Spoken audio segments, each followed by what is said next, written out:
Everything that rises. This is a true story that involves my family and a house we currently own. You'll see what I mean. Everything that rises. Among the ancient lace and dried flowers, the sepia photo of a group of soldiers, a brass-coated baby shoe, a Japanese lacquer box, pictures of the elders of the tribe, the several flags she had survived or represented. And there beneath, on the ultimately lowest shelf, beneath the second generation of warriors, were numerous children, of these myself.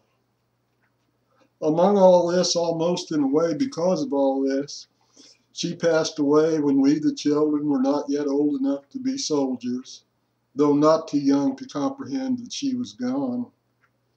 There, Aunt Jane, a brooding, silent dreamer, even as a child I brought you flowers.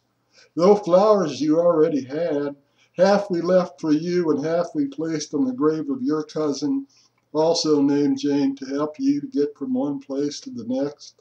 And next year we'd also put the flowers over you, reduced to a name and two dates. A head of solid Ozark stone erected on a windswept hill, haunted by the demons of our past, such pale gray ghosts of former times as you.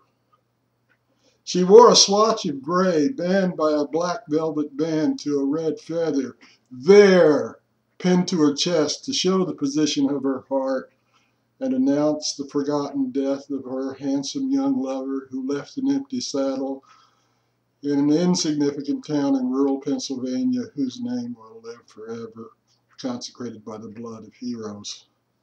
Cousin Jane wore blue for much the same reason, and they lived together for 60 years or so. They ran the general store, sold flour and nails, farm tools, endured the loafers and the fools, did well for themselves.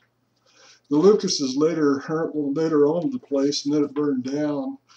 Laura died, and it was just Johnny and his dad. People blamed whiskey and an overturned lamp. Anyway, I have these strange dreams about my ancient aunts. The sweet smell of death gives way in my mind to magnolia and columbine. The two of you out there in the garden, he with marching orders, you with unutterable longing, maybe to take a ride in the buggy and stop down by the fields. Did he join you like Mars, or as an innocent boy unknowing in the ways of love, did he join you at all?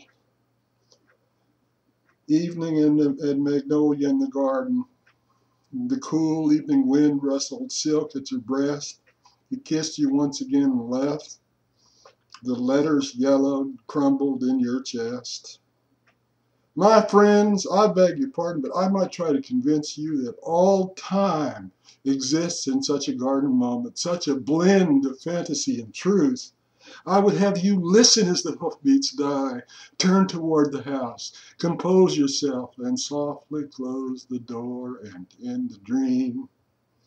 And softly the refrain, young beautiful Miss Jane, one more blue and one more gray, both rode away, neither come back ever again. And softly the refrain, young beautiful Miss Jane, smells of magnolia and columbine, rose and green briar rising, they combine, and I would have you twine your raven tresses. In the sad light of the late lamp, the scent of lilac lingers, and everything that rises mingles, and everything that rises twines, entangles,